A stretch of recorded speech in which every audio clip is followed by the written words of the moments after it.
वीर,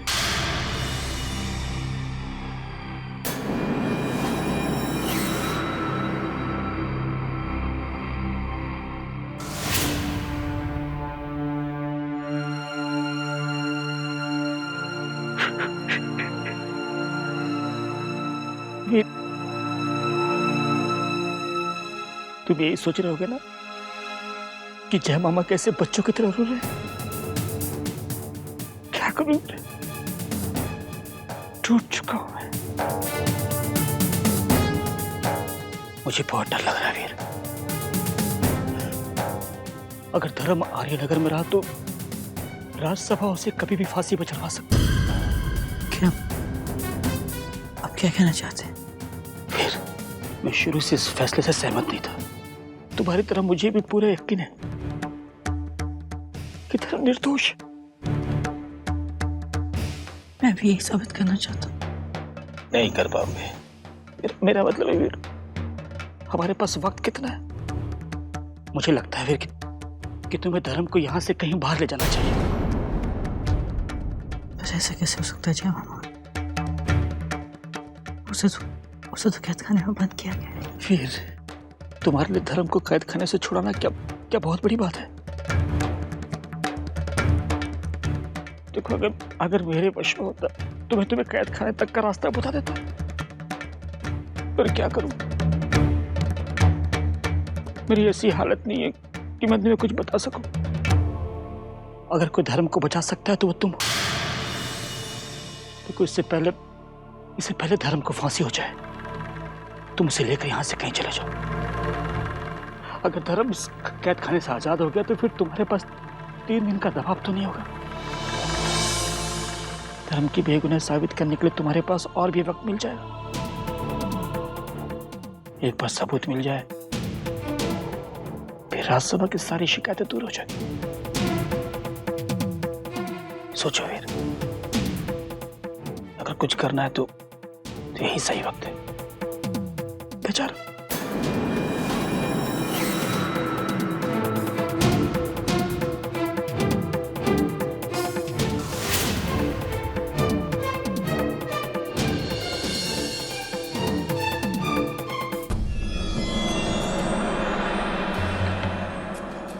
मैं आपसे पहले ही कह चुकी हूँ बाबा, शेरा को इन सब बातों पे यकीन नहीं। शेरा खजाना ढूंढेगी।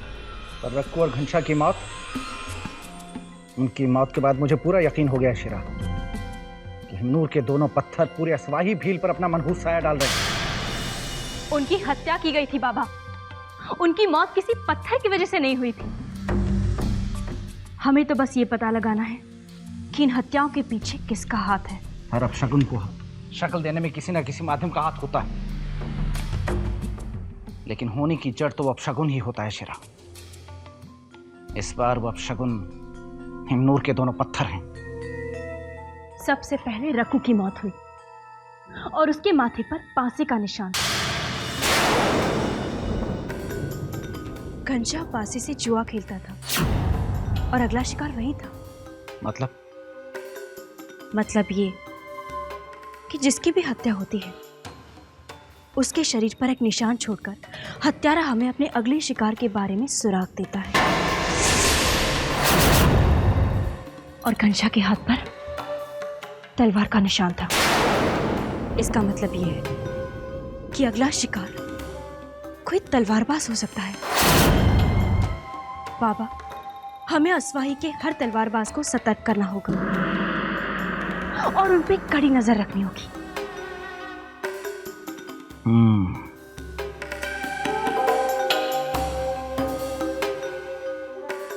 हम ऐसा ही करेंगे।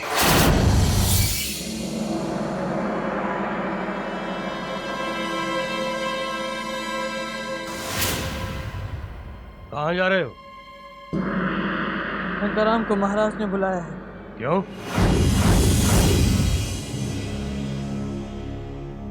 तुम सवाल बहुत करते हो।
शंकराराम, तुम्हें महाराज ने बुलाया है। क्यों, क्या हुआ? कहीं उन्हें मेरी छुट्टी के बारे में पता तो नहीं चल गया? हाँ, पता चल गया है। और अब वो तुम्हें हमेशा के लिए छुट्टी देंगे। चाबी दो और जाओ यहाँ से।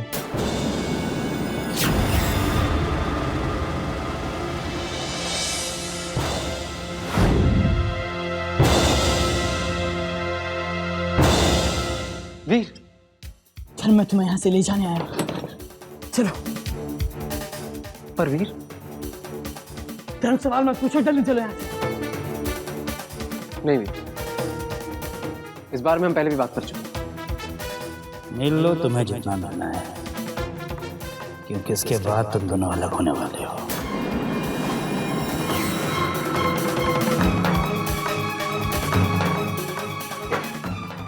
तब बात और थी धर्म। अभी मेरे हाथों एक ऐसा सबूत लगा है जो तुम्हें बेगुनाह साबित कर देगा। कैसा सबूत? अग्नि जिंदा है धर्म। क्या? हाँ धर्म, मैं बिल्कुल सच कह रहा हूँ। कल रात मैंने खुद उसे अपनी आंखों से देखा। पर ऐसा कैसे हो सकता? अग्नि तो मर चुका है। नहीं धर्म, वो नहीं मरा है, जिंदा है वो। और जैसे ही मैं उससे कुछ पूछने वाला था, किसी ने मुझे मार के मुझे बेहोश कर दिया। और जब मुझे होश आया तो वहां से सारे सबूत गायब थे धर्म।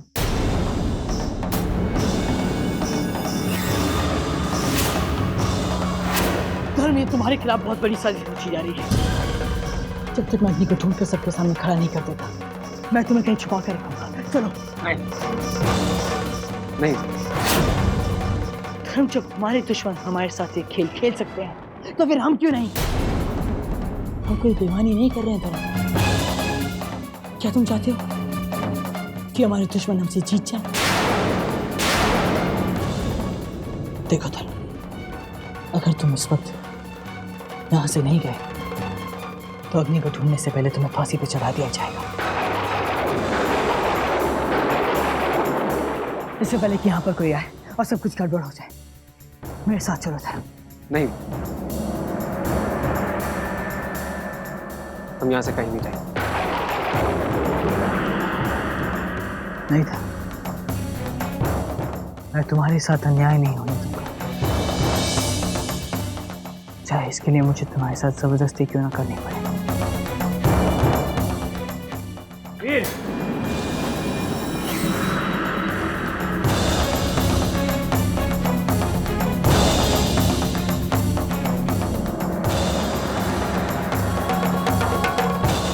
कारागार से बाहर आओ इसी वक्त।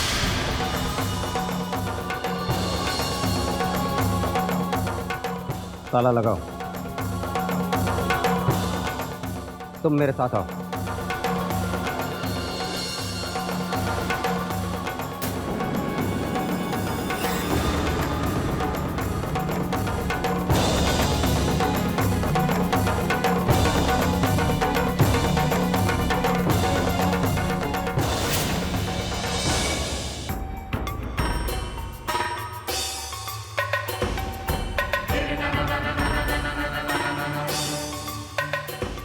हमें उम्मीद है कि आपको अपनी गलती का एहसास हो गया है।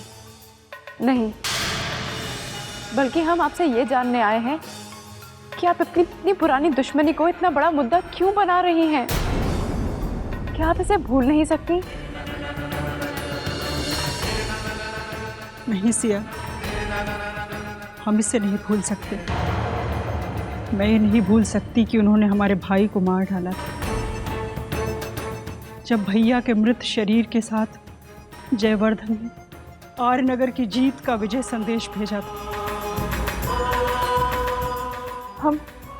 हम मानते हैं माँ, लेकिन इसमें राजकुमार धर्म का क्या दोष है? नई पीढ़ी पुराने संस्कारों के साथ ही आगे बढ़ती है और आर्यनगर के बुजुर्गों के संस्कार इतने खोखले हैं कि उनके बच्चों के संस्कार कैसे होंगे? माँ, धर्म से आप एक बार मिलकर तो देखिए। उसके संस्कार देखकर आपको वो जरूर पसंद आएगा। बस, अब हम कुछ नहीं सुनेंगे। अब इस बारे में कोई चर्चा नहीं होगी। चर्चा नहीं माँ, हम उससे शादी करना चाहते हैं। हमारे जीते जी तुम्हारी शादी कभी राजकुमार धर्म के साथ नहीं हो सकती, और ये हमारा आखिरी फैसला है। तो फिर आप मेरा भी फैसला सुन लीजिए। हमारी शादी होगी तो सिर्फ धर्म से, नहीं तो हम सारी जिंदगी किसी से शादी नहीं करेंगे।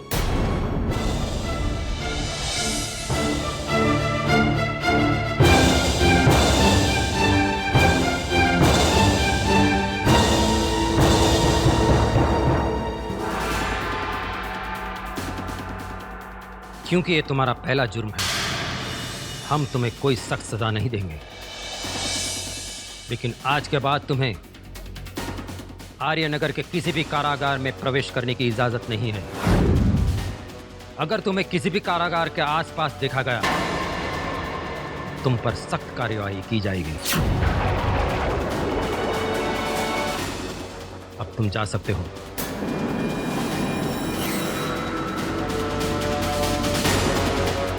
आपको क्या लगता है वीर इन धमकी से डर जाएगा? ये धमकी नहीं, यह राज्यसभा का हुक्म है।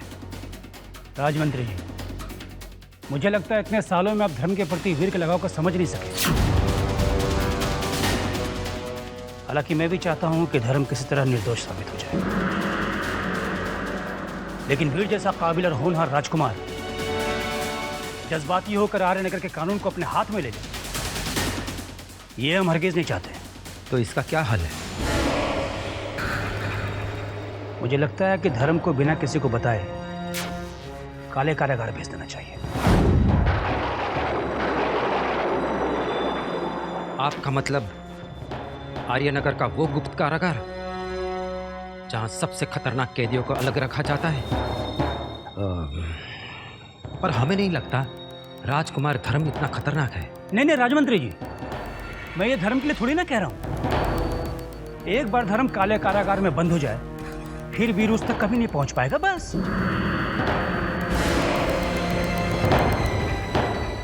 शायद आप सही कह रहे हैं, क्योंकि इसके बाद राजकुमार वीर के दोबारा भटकने की गुंजाइश ही नहीं रह गई।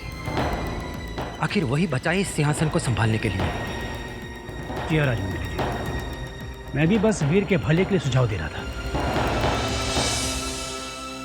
क्या मैंने कुछ गलत किया महाराज? तुम्हारा इरादा चाहे जितना भी सही क्यों ना हो, उसके लिए गलत रास्ता कभी भी मत चुनो। अब तुम ही देखो, ऐसा करके तुम्हें क्या हासिल हुआ?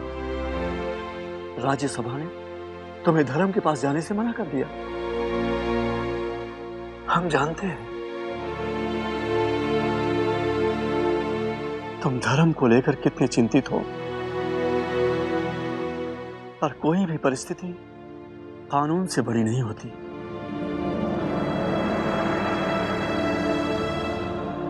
फिर मैं क्या करूं महाराज? आपकी तरह धर्म की बहुत गंदी सार।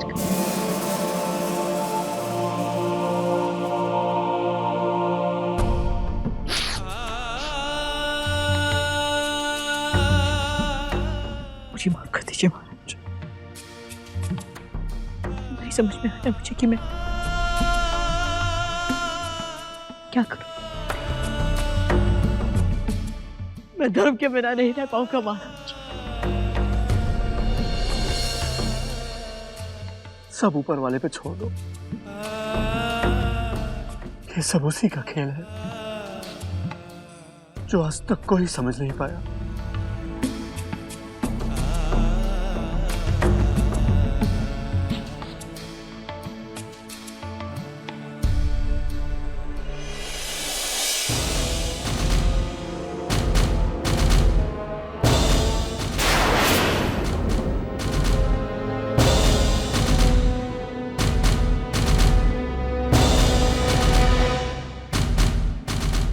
हम आपको ले जाने आए हैं राजकुमार धर्म।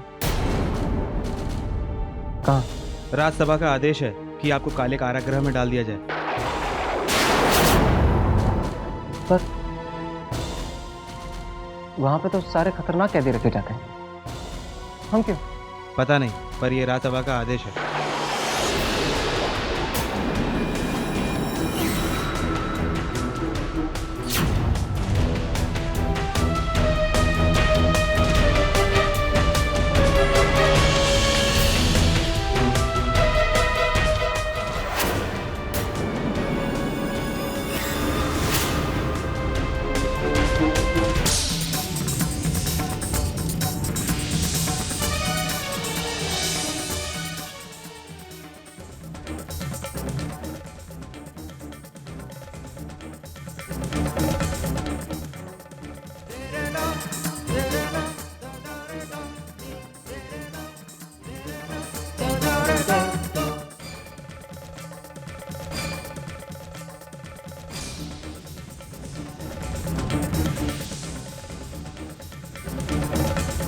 भगवान श्री कृष्ण से ही कर्म है और इन कर्मों से ही संसार है। संसार में सत्य और झूठ दोनों साथ साथ रहते हैं, पर समस्या ये है कि उसकी पहचान कैसे की जाए। भगवान श्री कृष्ण इस कला में सबसे ज्यादा पारंगत थे, इसीलिए तो भगवान थे। छल, कपट और भ्रम और सत्य की रक्षा करने के लिए भगवान कृष्ण ने इन सब शस्त्रों का प्रयोग किया। कहने का तात्पर्य यह है कि यदि सत्य को सामने लाने के लिए छल का सहारा लेना पड़े तो इसमें भी कोई बुराई नहीं है।